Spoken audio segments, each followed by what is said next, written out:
Bismillah, Assalamualaikum warahmatullahi wabarakatuh. Perkenalkan, nama saya Dinul Qayyimah dari kelas PAI 5E NIM 21020100167. Baik, di sini saya akan menjelaskan tentang materi yang dibawakan oleh dosen Ustadz Muhammad Yamin. Baik, langsung saja. Materi yang pertama yaitu latar belakang.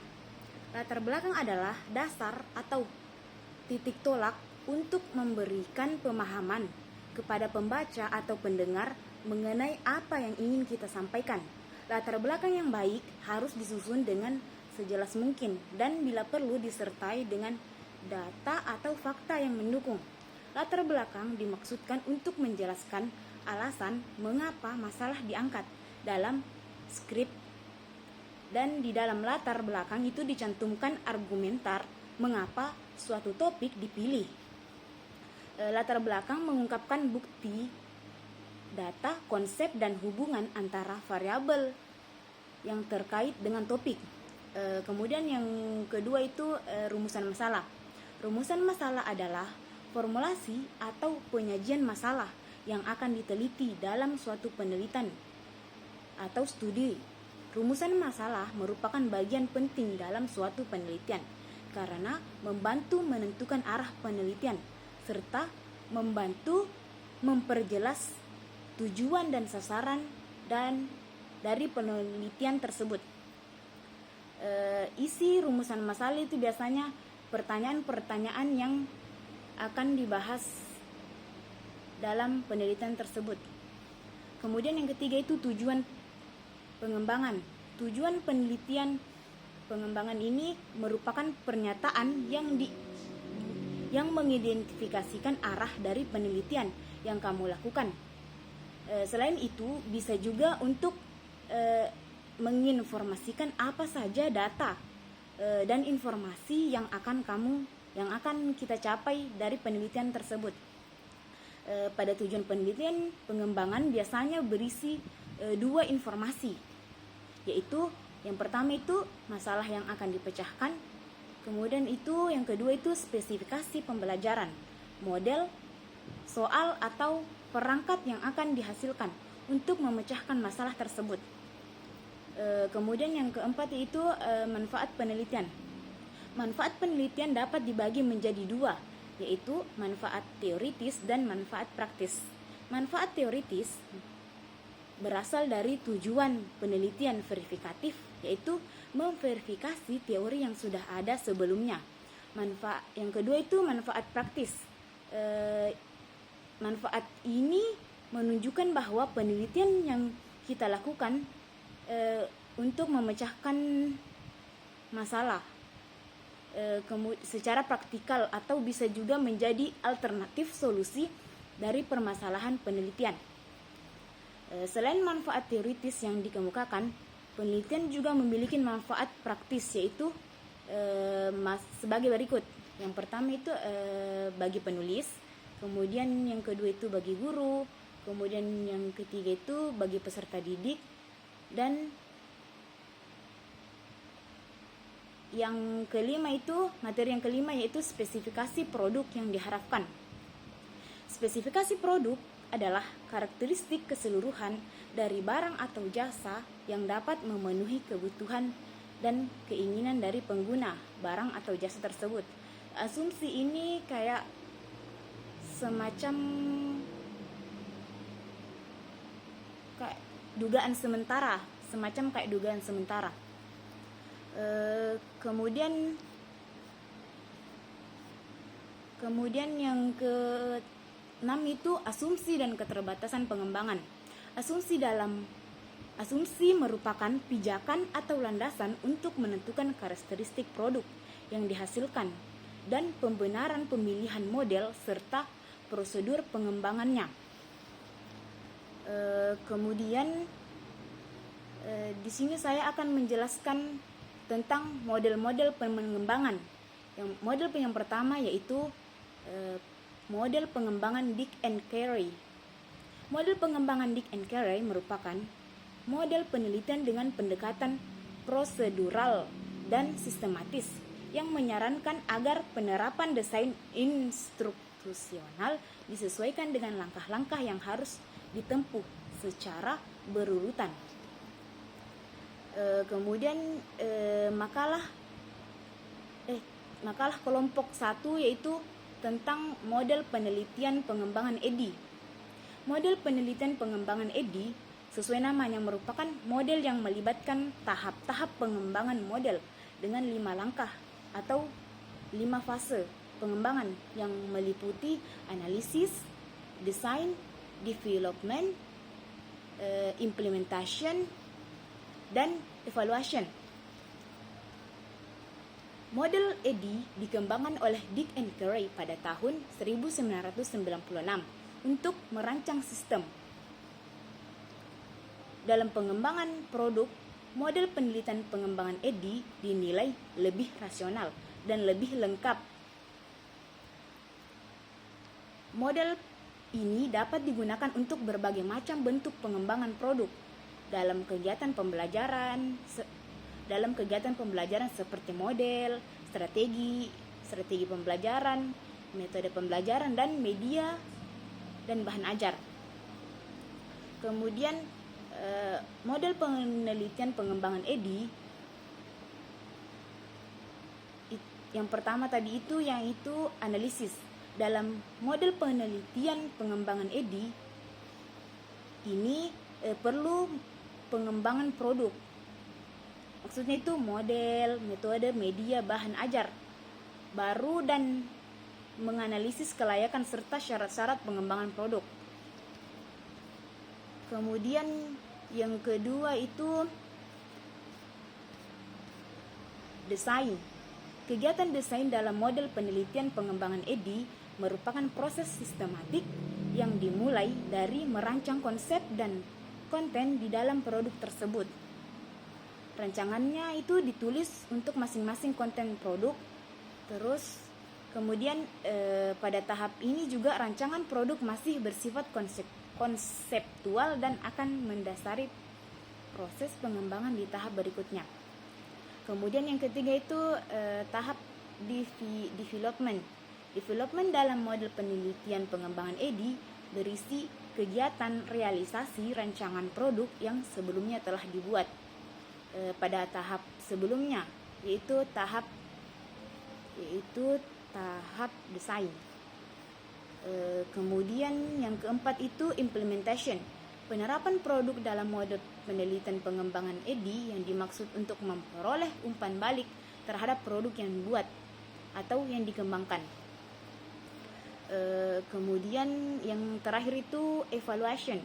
Tahap evaluasi pada penelitian pengembangan model EDI dilakukan untuk memberi umpan balik kepada pengguna produk sehingga revisi yang dibuat sesuai dengan hasil evaluasi atau kebutuhan yang belum dapat dipenuhi oleh produk tersebut.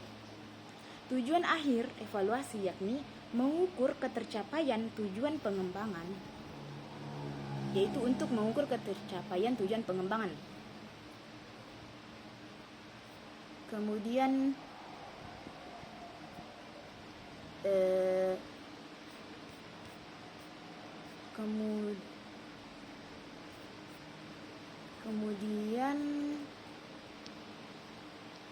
model pengembangan EDI oleh Lee and Owen. Mereka memaparkan tahap pengembangan model EDI sebagai berikut.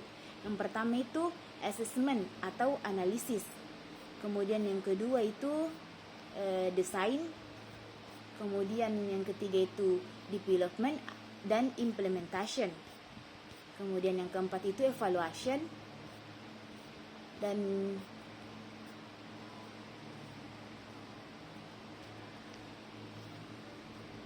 kemudian di sini saya akan menjelaskan tentang perbedaan evaluasi formatif dan sumatif pada penilaian formatif umumnya dilakukan saat proses pembelajaran. Dapat dilakukan di awal maupun sepanjang proses pembelajaran berlangsung. Sedangkan untuk penilaian sumatif dapat dilakukan pada akhir pembelajaran. Kemudian materi kelompok 2 yaitu model pengembangan 4D. Model pengembangan 4D itu yang pertama itu tahap define. Tujuan dari tahap ini adalah untuk menetapkan dan merumuskan persyaratan pembelajaran. Fase ini hampir sama dengan tahapan analisis pada model pengembangan lainnya. Yang kemudian yang kedua itu tahap desain. Tujuan dari tahap ini adalah untuk merancang prototipe bahan ajar, maksudnya media pembelajaran yang akan dikembangkan. Fase ini dimulai setelah serangkaian tujuan penelitian. Peserta didik selesai, tujuan perilaku peserta didik selesai dirumuskan. Kemudian tahap ketiga itu develop. Tujuan tahap develop adalah untuk mewujudkan desain yang telah ditetapkan atau bisa juga dengan menyelesaikan prototipe yang telah dibangun sebelumnya.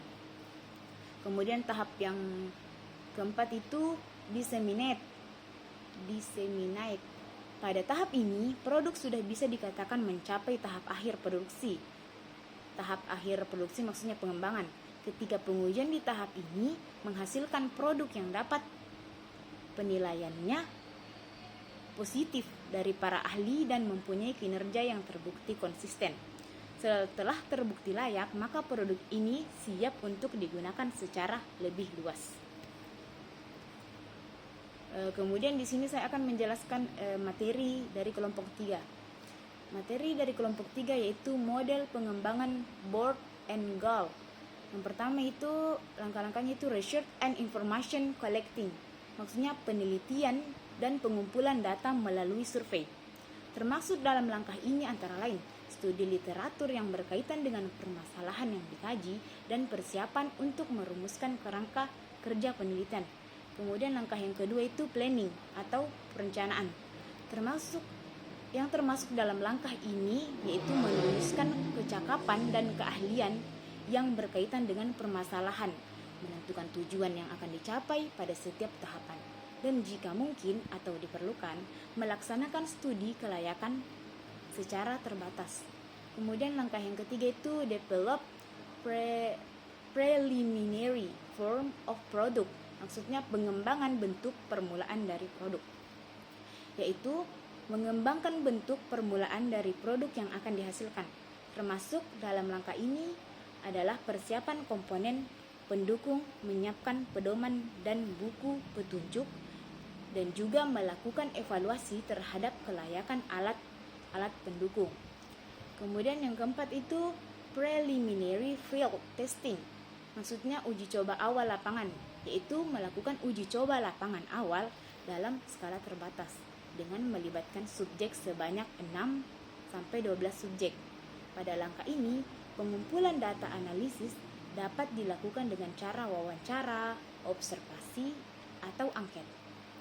Kemudian yang kelima itu main product revision, maksudnya revisi produk, yaitu melakukan perbaikan terhadap produk awal yang dihasilkan berdasarkan hasil uji coba awal.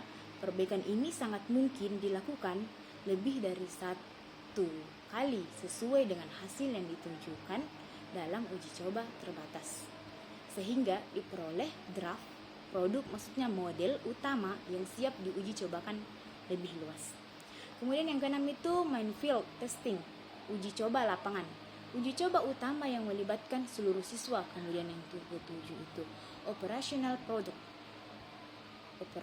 product revision, maksudnya revisi produk operasional, yaitu melakukan perbaikan penyempurnaan terhadap hasil uji coba lebih luas, sehingga produk yang dikembangkan sudah merupakan desain model operasional yang siap divalidasi. Kemudian yang kedelapan itu operational field testing, maksudnya uji coba lapangan operasional, yaitu langkah uji validasi terhadap model operasional yang telah dihasilkan. Kemudian yang kesembilan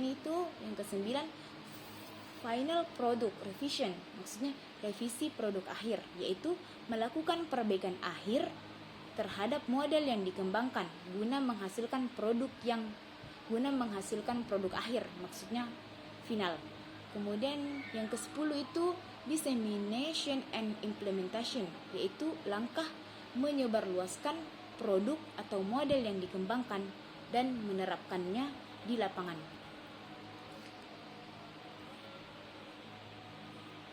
Terus materi dari kelompok 4 yaitu model pengembangan model pembelajaran Azure. Model pembelajaran ini merupakan singkatan dari komponen atau langkah penting yang terdapat di dalamnya, yaitu yang pertama, analis learner characteristic. Maksudnya menganalisis karakteristik siswa.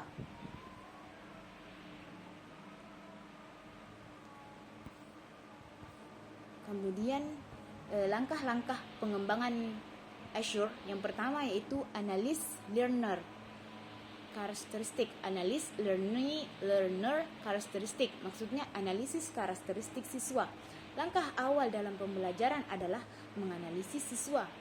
Tujuannya agar guru dapat mengenali karakteristik siswa yang akan melakukan proses pembelajaran. Peneliti melakukan analisis kebutuhan dengan cara menjawab beberapa permasalahan, yaitu permasalahan yang pertama itu bagaimana karakteristik siswa yang akan mengikuti program pembelajaran. Kemudian yang kedua itu pengetahuan dan keterampilan seperti apa yang telah dimiliki oleh siswa. Kemudian yang ketiga itu kemampuan atau kompetensi apa yang perlu dimiliki oleh siswa. Kemudian yang keempat itu apa indikator atau kriteria yang dapat digunakan untuk menentukan bahwa siswa telah mencapai kompetensi yang telah ditentukan setelah melakukan pembelajaran. Yang kelima itu kondisi seperti apa yang diperlukan oleh siswa agar dapat memperlihatkan kompetensi yang telah dipelajari.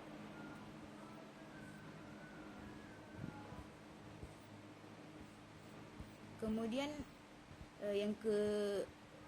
langkah yang kedua itu state performance objektif, maksudnya menetapkan kompetensi. Dalam langkah ini, peneliti menentukan tujuan sesuai dengan silabus atau kurikulum. Kemudian yang ketiga itu select method, media and material, maksudnya memilih metode, media, dan bahan ajar. Dalam langkah ini, peneliti harus pintar untuk memilih metode, media, dan bahan ajar yang sesuai untuk siswa. Kemudian yang keempat itu utilize material, maksudnya pemanfaatan bahan ajar dan media pembelajaran. Di sini peneliti harus dapat memanfaatkannya dengan baik dengan menggunakan metode yang telah dipilih.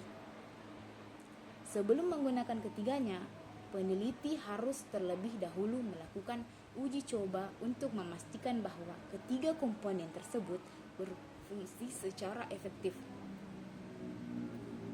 Kemudian yang kelima yaitu requires learner participation, maksudnya melibatkan siswa dalam proses pembelajaran. Proses pembelajaran akan berlangsung efektif, efisien, dan memiliki daya tarik ketika siswa ikut berpartisipasi dalam proses ini. Kemudian yang keenam itu evaluate and revise, maksudnya evaluasi dan revisi. Tahap ini bertujuan untuk menilai efektivitas dan efisiensi program pembelajaran dan mencapai pencapaian hasil belajar siswa. Mungkin itu saja yang bisa saya sampaikan dari materi saya. Sekian, wassalamualaikum warahmatullahi wabarakatuh.